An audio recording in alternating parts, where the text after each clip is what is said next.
Okay, we are live. Welcome everybody to another episode of our Divine Farmer Health podcast. My name is Jimmy Yen, the Acu Sensei, and I've got my partner Chris McKee, nutritionist, and we've got a hot topic today. We're coming to you for those of y'all, we're coming to you from Texas, where we are currently in a cold front. Our temperature dropped 30 degrees. We're not in the 110 degrees Fahrenheit. We're actually in the 70s now. So I actually have my jacket on because we're in a cold front. So it's going to Yeah, be a cold winter. hallelujah. And also, so today's topic is cholesterol. And so Chris, why don't you start us off? What do we want to Yeah. talk about cholesterol? Well, I'll tell you why I wanted to talk about this because, as a lot of you know, I do one-on-one consultations, and I do, a lot of people in my, 60s, 70s, even 80s. And I find so many people are on statins and they don't even remember what their cholesterol was when their doctor put them on it.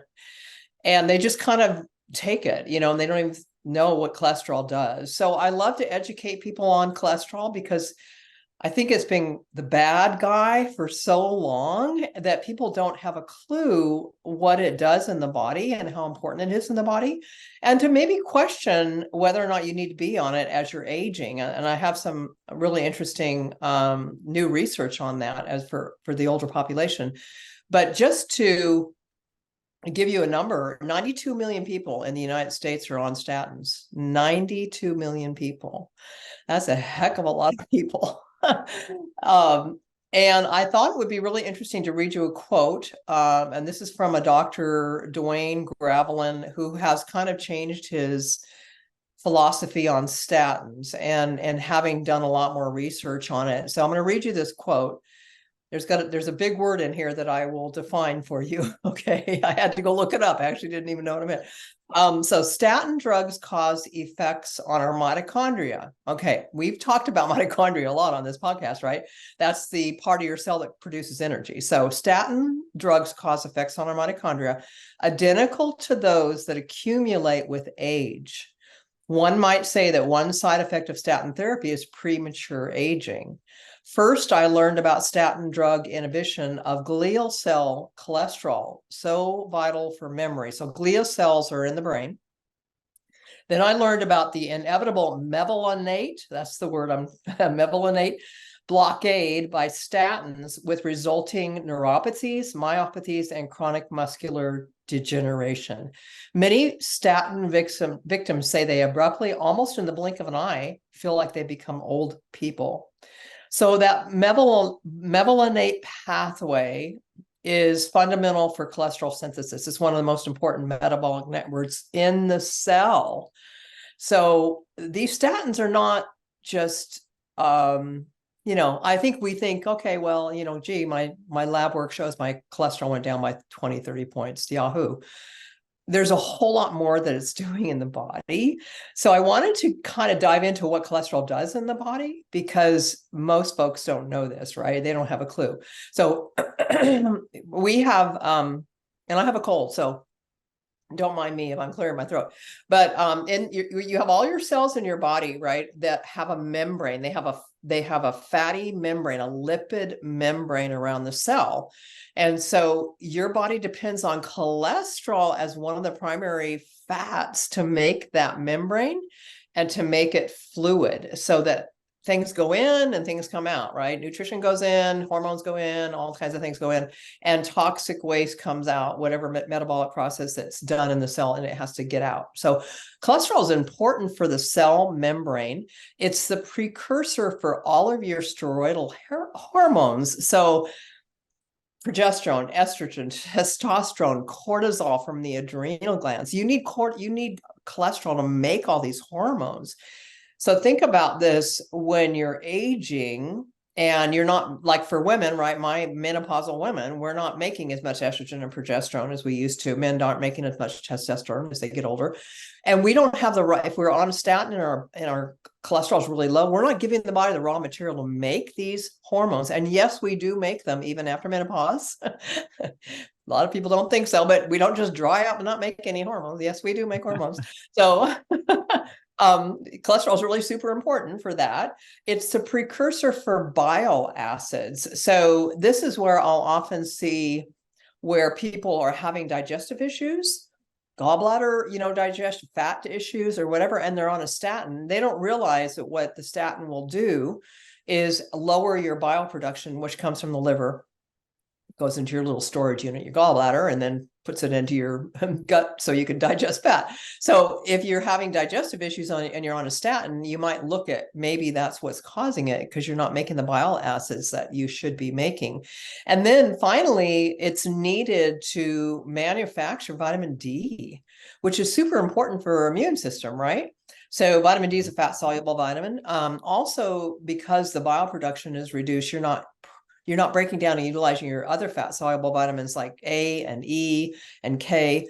So these are vitally important for long-term health and vitality, and also have a lot to do with that cellular function.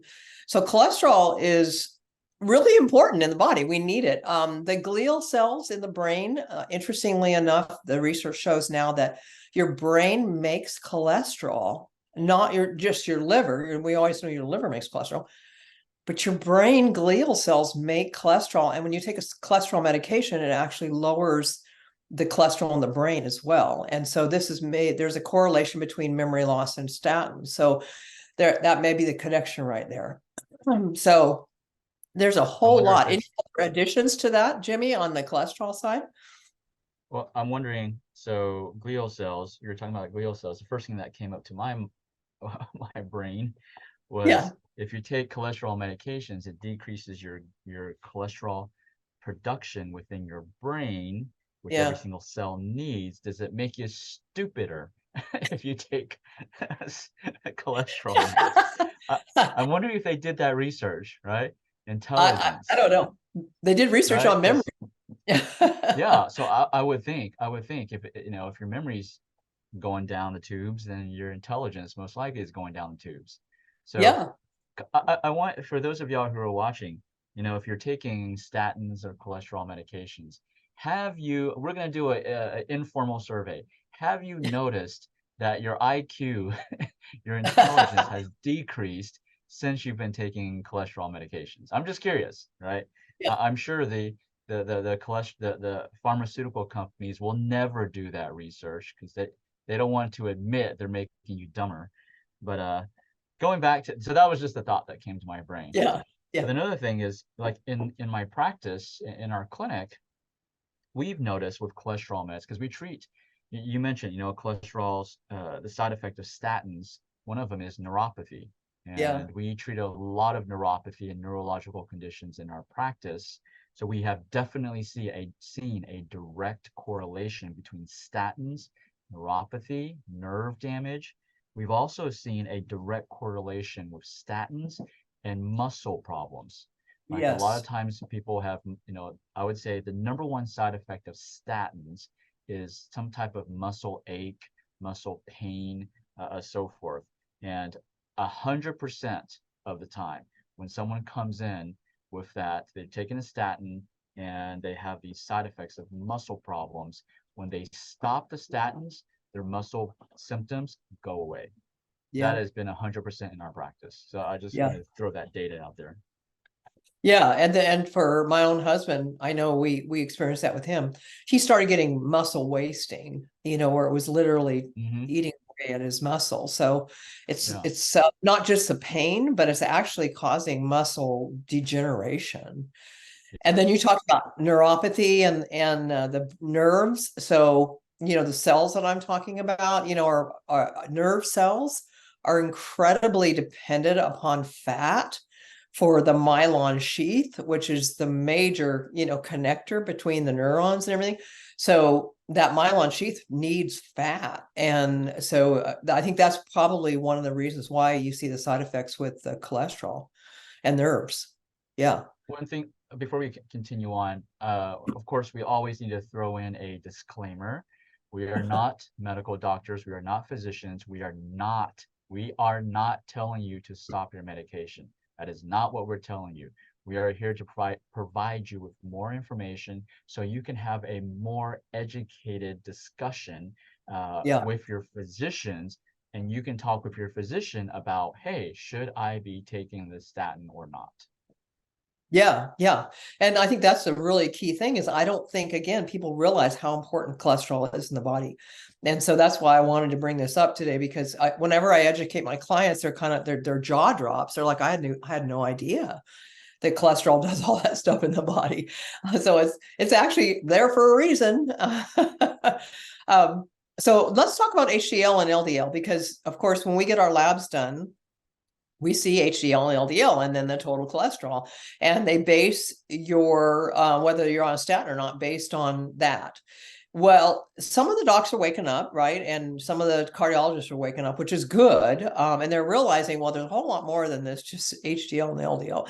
So HDL, yeah, HDL is the good cholesterol, because what it does is it removes the excess cholesterol out of the bloodstream, takes us back to the liver for the liver to process. So we want our HDLs up in the 60 range, somewhere around in there. That's a good number. But LDL is really complicated. LDL has particle sizes. And so you can have a high LDL and actually have it not be damaging LDL, because it could be large particle LDL. And the small particle LDL is the one that is the most damaging, because it can get down into that endothelial lining in your vessels and your arteries.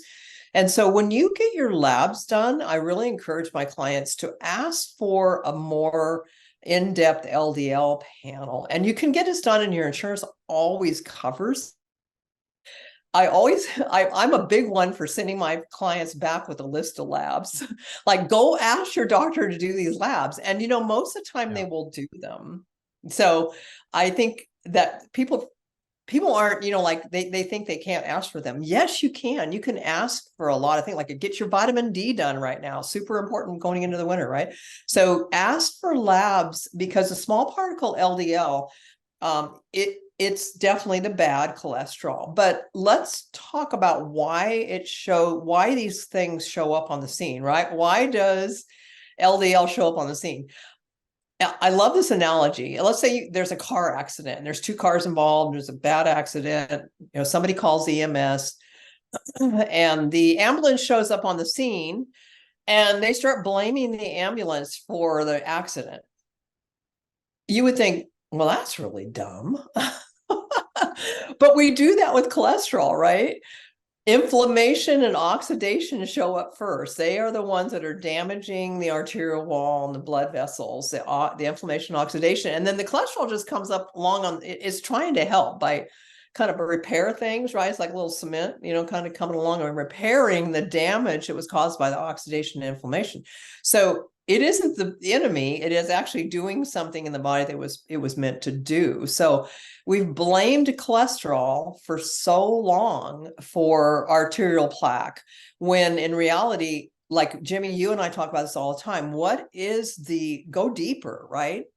Why did your body have damage to the arterial wall or the blood vessels? What was it that was causing the damage in the first place? It's inflammation and oxidation. So oxidation, think about taking a piece of metal and putting it out in the rain, like it just rained here, right? So put it out in the rain all winter long, and in the springtime, you're going to have rusted metal, and that's oxidation. So in the inside of the body, we're rusting out. And so that's why we eat antioxidants, colorful fruits and vegetables, right? To prevent oxidation. So the cholesterol is doing its job. It's just that we want to lower the need for the cholesterol to do that. Did you have any thoughts on that one?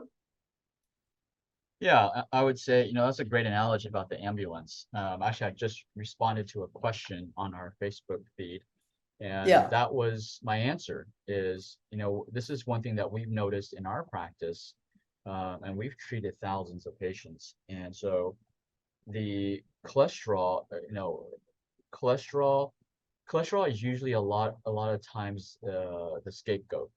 It's not the cause. One of the question was, does cholesterol cause hypertension? It could, but it's not the root cause. The root Right. cause, like Chris was saying, is the inflammation. But then that's actually not even the root cause. If you think about it, that's not even inflammation is not the root cause. what caused inflammation and oxidation within your arteries in the first place. That is the root cause. And that's what you need to talk with your, healthcare provider and your physicians. Like you were talking about doing extra labs, you need to, because more information is better. There is not one diagnostic test. There is not one lab test that will tell you the exact root cause. No medicine has that. As maybe some people may say they do, but they don't, right? So the key is you need to get more information, do more labs, and gather more data so you can see which culprit is really the true culprit. If you don't solve that, you can take cholesterol meds all you want, right? Hmm. It may give you the fake number that you are doing well, but you're not. Your body, like earlier on you said, statins cause us to age faster. So I don't know of anybody that wants to age faster, or maybe Yeah. kids. Okay, kids want to age faster. Yeah, But yeah. once we get like, especially like my wife, after she passed 21, she's like, okay, I'm never getting older. I'm always going to stay 21, right? I don't think anybody wants to age faster. So No. if you want to age faster, then you cover your symptoms. That's how you age faster. You just Yeah. like cover it up. It's like is it the ostrich that puts their head in the sand? Yeah. Like Yeah. the world's burning down and they just put their head in the sand like, okay, Yeah. so I don't see it, so it's not happening. But Yeah. just because your numbers, your labs, and this is also labs, if you're taking medication, it can give you false information as well. Because you can Yeah. take cholesterol medications and your cholesterol numbers will be down, and your physician is going to tell you, oh man, your cholesterol is great. No, it's not. It's the medication that is superficially suppressing it. Yeah. still haven't fixed it.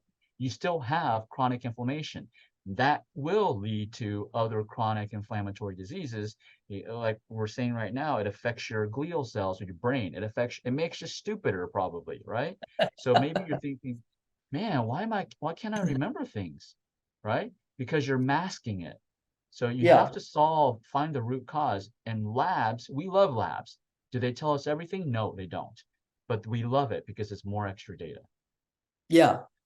Yeah. And I think that if you have like a genetic tendency, like my brother-in-law, it had like 400 on cholesterol from the time he was 20s, right? I Wow. mean, crazy numbers, right? So Yeah. genetically, some people are like that.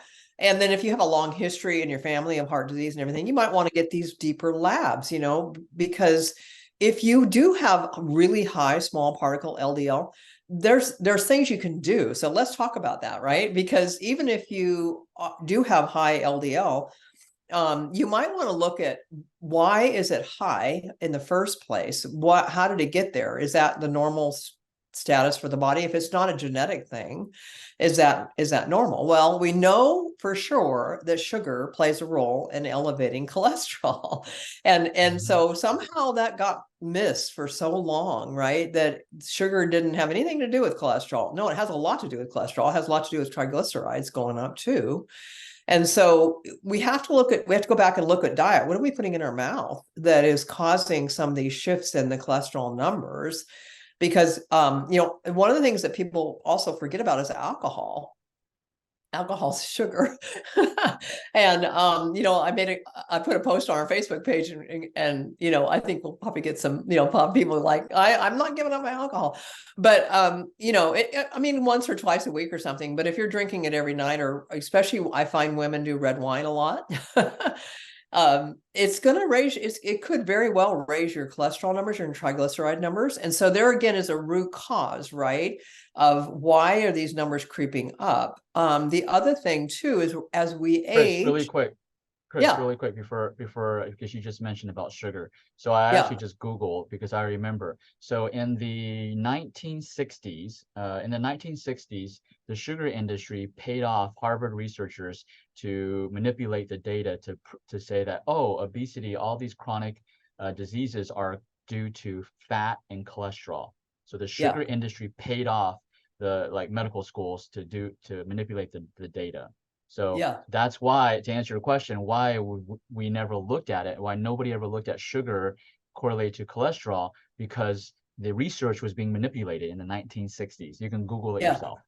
Yeah. Go that far back, right? Yeah. That's amazing. I don't think people were even aware of it. How it's so interesting because I look back on when you used to have labs done. If you were running 220 or something on your cholesterol, you were fine. I ran 240 for a really, really long time. And my HDL and LDL ratio were really, really good. And so they never put me on a statin. But as I got older, they wanted to put me on a statin. And I'm like, no, wait a minute. It was okay like 10 years ago, but now all of a sudden it's not okay. Because it just got pushed more and more, right? And then they want it lower and lower. And I'll have clients come in where their cholesterol is like at 139. And I just about freak out because I'm just like, oh my gosh. That is like, I have to be really careful, right? Like you said, we're not medical doctors, but I understand, if they're coming to me with all these problems, I understand the cholesterol cascade and everything it impacts. And so, getting lower isn't better. Just Yeah. isn't. So, the high carbohydrate diet, the high sugar diet will absolutely impact your cholesterol numbers and your triglyceride numbers. And those diets increase inflammation in the body, right? And oxidation in the body. So we want to get our bodies, we want to eat an anti-inflammatory diet. We want to eat a diet rich in colorful fruits and vegetables because they're the antioxidants that help squelch and put the fire out of the oxidative damage and the inflammation that's caused at the cellular level. So it's super important that we do this. It's hard if you've been a soda drinker or a Starbucks, cruise to the Starbucks. It's hard. Lifestyle changes are really hard for people, but tackle one thing. Just say, okay, this is it. I'm making my mind up. I'm making a decision. This one thing's going, right? Maybe it's the sodas, or maybe it's the Starbucks, pumpkin spice latte right now is, that's like the big, I say this is the beginning of sugar season because we were just in the grocery store and it's aisles of candy for Halloween. So it starts now and it goes all the way into January. It is literally October, November, and December. Well, you got February because you got Valentine's, so it doesn't stop. That's right. Yeah, we get 1 month off and then it's Valentine's Day. It's just sugar season right now. It's just everywhere. So, decide on one thing and make a decision that this is it. I'm going to move this out of my diet and then watch and see. We're looking at cholesterol today, but there's a lot of other numbers that we can look at. If you can look at labs and look at inflammation numbers and stuff like that. So that's really important. Eating a high fiber diet, because the fruits and vegetables, I really encourage people to get their fiber from the fruits and vegetables. And yeah, oatmeal is okay. But it seems to be like that's the answer for everything, right? Oatmeal. In our programs, we don't even let them eat oatmeal because again, it's just something that we've gotten so used to being programmed that, your Cheerios and your oatmeal were all heart healthy. And fruits and vegetables really are the things, and you get a combination of the soluble and insoluble fibers. So soluble fibers being like your apple pectin and your apples are really, really good. Your insolubles are going to be things like your bran or something like that. So it's more of a scrub brush on the colon. But, you want to get those, the beans and legumes are going to be a little bit more insoluble and they help lower, right? They help lower cholesterol. We've seen that, a lot of studies on that. But soluble fiber is what pulls the cholesterol into the colon and then moves it out through the bowel. So 5 to 10 grams a day of soluble fiber is really good. And we are, I know that we really promote fiber in a lot of our programs. And we give people a fiber chart. You can download fiber charts off the internet. But you want to shoot for 35 grams a day of fiber. And in the United States, we run around 10 to 12 grams on average. Bad. So we want to get the fiber up, in the fruits and vegetables fibers, and we want to get the sugar down, and we want to get the foods into the anti-inflammatory family to really help lower the cholesterol into a healthy range. And then the body won't have to come along, the ambulance won't have to come along. Do you have any thoughts on that, Jimmy? Um, well, I was looking at the questions. So Oh yeah. here's the benefit of y'all being live with us is you can ask questions and we're going to answer them. So one of the Yeah. questions was, does the statins raise calcium levels? So for me, I don't know. So I did a quick search, and there's actually a research that's done by the American Heart Association. And I'm just going to read it word for word, just part of it, okay? Studies Uh-huh. show that in humans, increased coronary calcification has been observed starting after about 6 years of statin treatment. Interesting. So what does that mean? That means after 6 years, when you take statins, your arteries start to harden. That's what it means, right? Your Calcification. coronary arteries. Yeah, Uh-huh. calcification. Calcification will result in, so our arteries are supposed to be flexible, right? They're supposed to be flexible, not hard.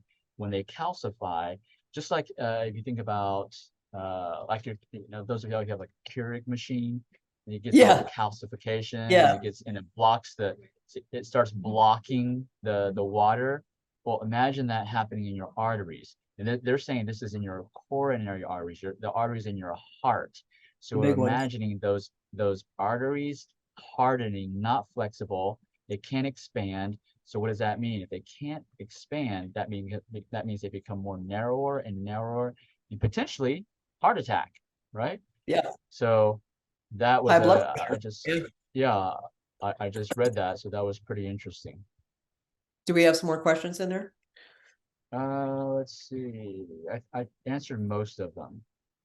Healthy Okay. fat, like, okay, so healthy fat like coconut milk or olive oil. Yes, Yeah. Yeah. yeah, those are healthy fats. So one thing we want to make sure whether it's the food industry or it's, we don't have a lot of, I mean, it's not just big pharma. There's many big whatever that are not helping our health in the US. So big food is also an industry. They want you to eat more. That's how they make money. Okay. They don't want you healthy. They want you fat, and they want to put additives in there. So it makes you want to eat it even more. So Yeah. you have to watch the food that you eat. And really quick, I just came back from Asia, and I had the same experience as my friends who went to Japan, who went to Italy. The food here actually in the US is worse. So, a lot of people in our programs, they're asking, oh, what if I can't get access to certain foods? Well, actually, if you're outside of the US, you have better quality food than we do. Um, but if you're Interesting. eating if you're in the US and you're like, what do I do? That's why, Chris and I, we promote you have to go organic, because if you don't, a lot of the foods are starting to become genetically modified. Yes. Um, you did a post, I think you did a post about, what was the label? Bioengineered. Yeah. Yeah, it's bioengineered. Yeah. That's what they're Like, calling it. Yeah. Yeah.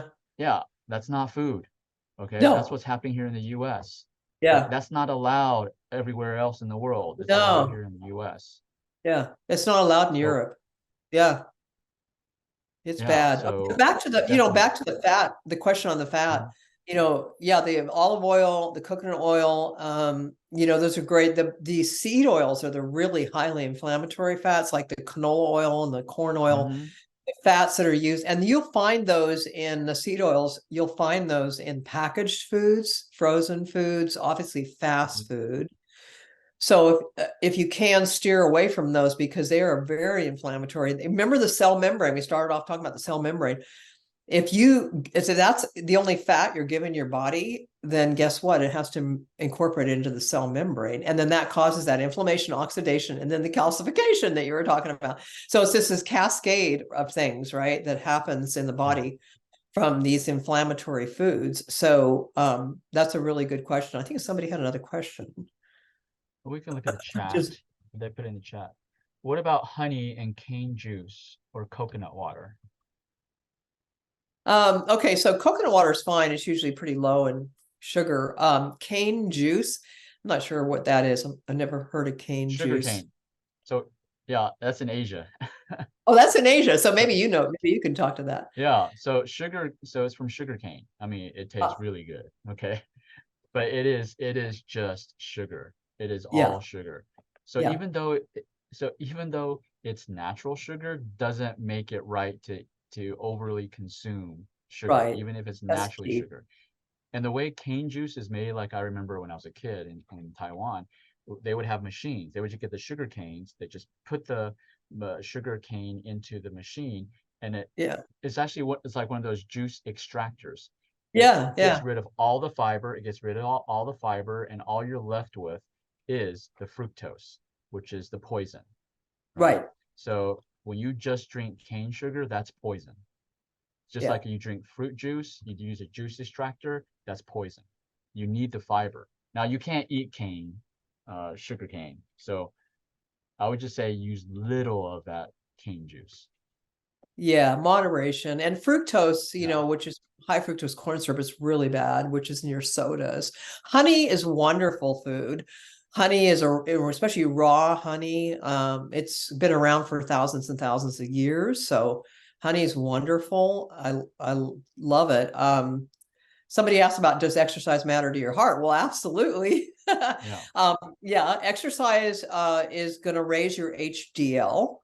I'm not sure that it lowers LDL, but it definitely raises HDL, which are the little carriers that carry the excess cholesterol out of the body into the liver again to get put back out to the bowels and the kidneys.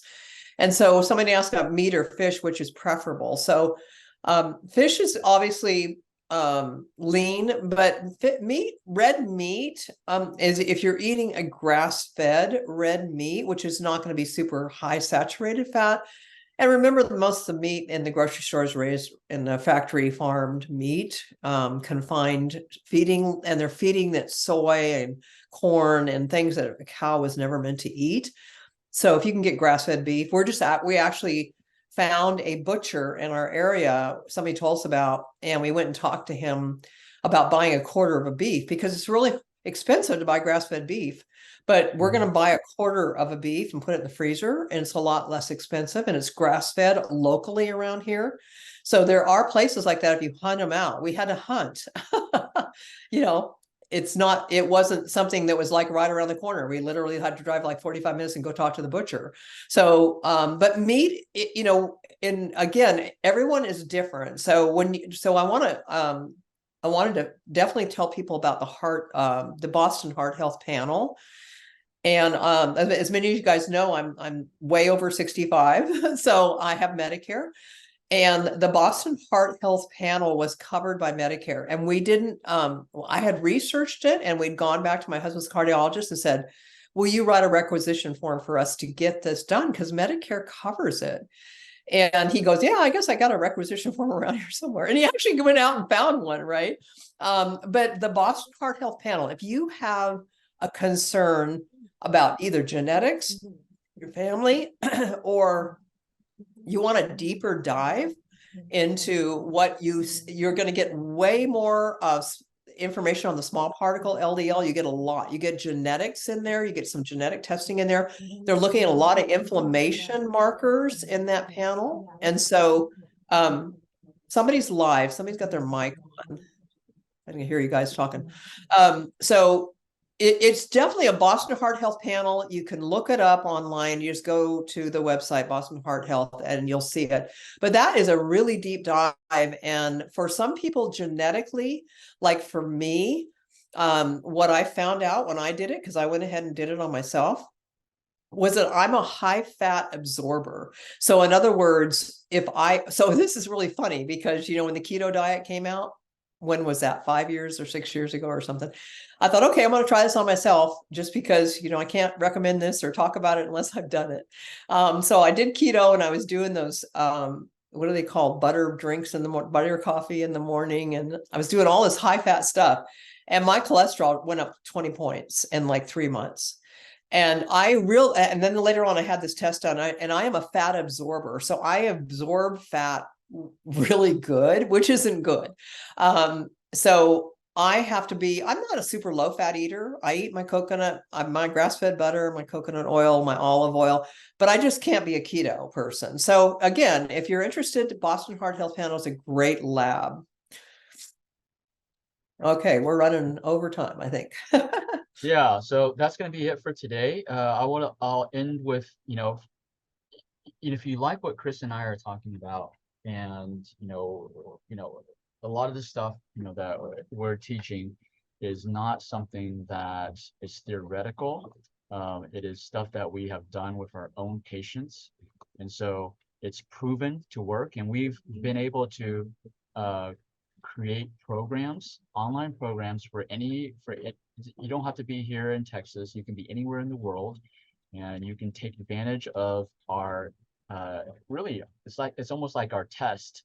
We've used it, we've trialed it, and we've proven that it works. So if you're interested in getting our help, go to divinefarmerhealth.com, where actually we have a program right now. It's a 12-day rebuild program, and it's to help you start rebuilding, your main organs in your body. This can definitely help with cholesterol. We have other programs that are better for cholesterol, but if you're just want to, get your foot in the water just to see what we have to offer, highly recommend you get into this 12-day rebuild program. Again, go to divinefarmerhealth.com, and we'll put the link down there in the comments. And I'll let you know that there's one bonus that we're adding that is different. I'm pretty sure you're inundated with all these online health programs and so forth.